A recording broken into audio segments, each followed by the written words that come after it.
I've played Pokemon Mystery Dungeon, the Blue Edition for Blue Rescue Team I thought you were playing for Pokemon the Rangers. DS.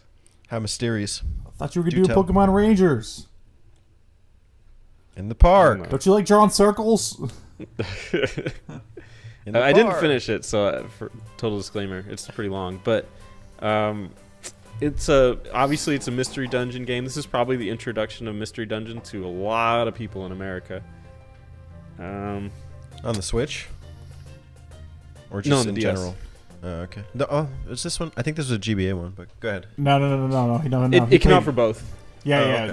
There's red and blue. Red's the GBA version. Blue's the DS version. I see. Yeah. So Mystery Dungeon is not one of my favorite things in the world.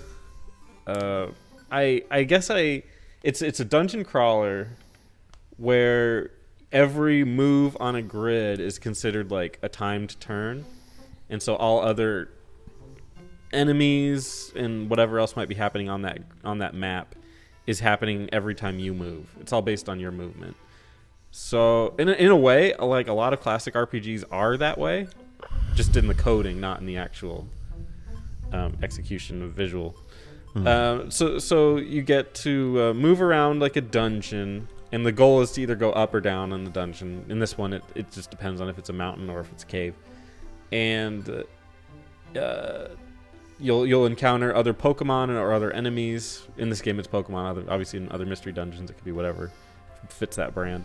And you fight on the grid, and your partners are sometimes controlled by AI, and you're usually the leader, and you do moves based on that and collect items. And again, it's meant to mimic a dungeon crawler, but with a kind of a different take on it. That's a little more, I want to say, streamlined, but it'll if you're used to playing normal dungeon crawlers, you immediately miss a lot of the features that are in dungeon crawlers and a lot of the more customizable fun elements, and especially because it's a Pokemon game, it's very, very simplified to like you can hold a berry and then that's like your thing.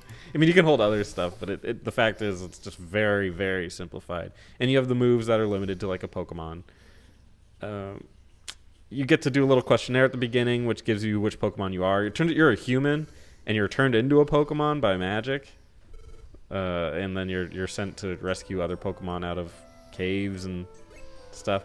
It's very cute, and it does remind me of why I liked Game Boy Advance and DS games. It has the charm that those used to have, where it was meant to be like a pick up and play, and you can finish things within like 10 minutes, 15 minutes, and move on, go to the next thing, or put it down because it's mobile.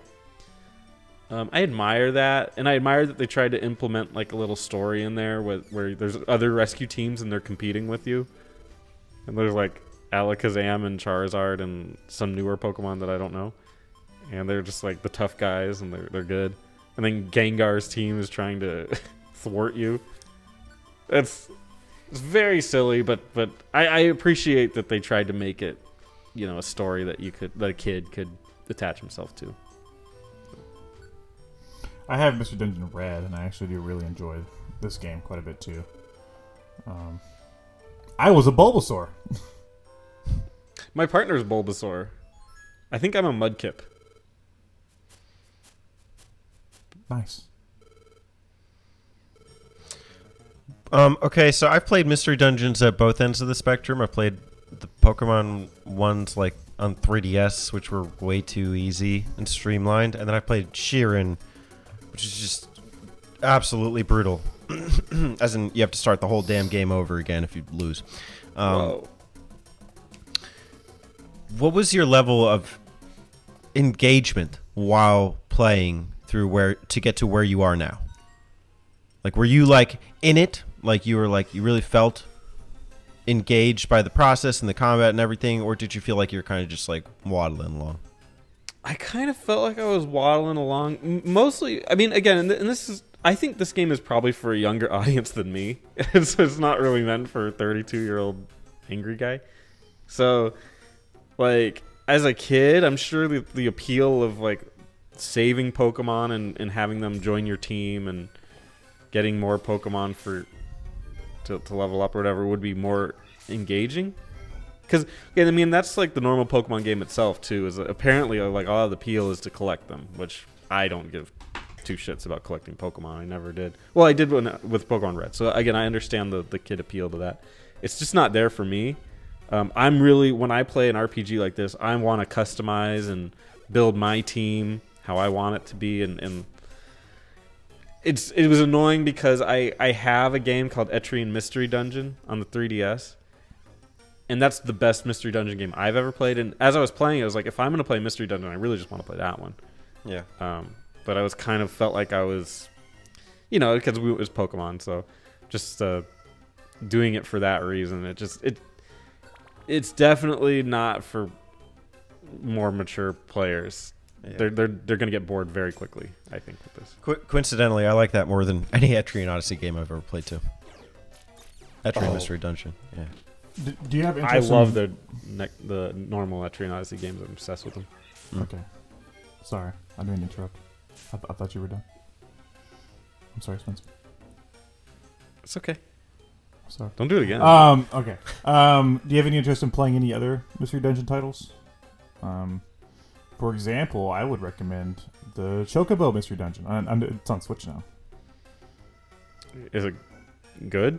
Yeah. Well, I don't particularly love Mystery Dungeons. Is it? I was just interested to see like what your thought process was on that. Like if you had any other desire to check out other Mystery Dungeon games. No, it mostly just makes me want to play the more hardcore dungeon crawlers. It just seems like a halfway effort to just get to being a dungeon crawler. I don't know. I kind of like this kind of game because it kind of cuts out the bullshit with the combat in a way. Mystery Dungeon?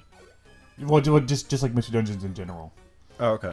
Red. I've played Red. I've played Chocobo, and I've played what's the other one? Fatal Labyrinth for the Genesis. That's a sort of like a Mystery Dungeon type game. You know, and I like those games because it does kind of cut out the bullshit of like having to actually do battles. It just kind of just matches your stats and it's like, oh, you won. Okay, moving on. I do like it. It's like a game of like overworld chess that never ends. Yeah, exactly. So there is some fun in that. My thing about when I did dabble in the 3DS ones, was just so much damn dialogue and story I didn't give a shit about. Yeah. I'm sure that's like half your experience. But if you name your character something funny, then it becomes fun again. And like I said, I appreciate that they tried to do something there with the little characters and stuff. I'm just more of like a stats-based guy. I don't need all that. It's you're probably right. It's a kid-based game. I think when I played Red recently, because I played it with like within the last 3 or 4 years, I named my character Baby Fucks. So everybody kept going, Baby Fucks, there you are. Maybe that would have enlightened my experience. Always name your character something stupid. It'll make your game way more fun. But yeah, I'm sitting there playing it, and they're like, the character's going through an existential crisis because they're like, do you want to become a human again, even, or do you want to just stay a Pokemon? I'm like, I don't give two shits. I want to be a Pokemon forever. That's me as a kid. No, Ma, I'm a real boy. I play with Pokemon. Your mom's like, eat your chicken, son. Eat your Pidgey. Eat your Pidgey. Your mom's like, fuck it, you're 10. So would you recommend this game?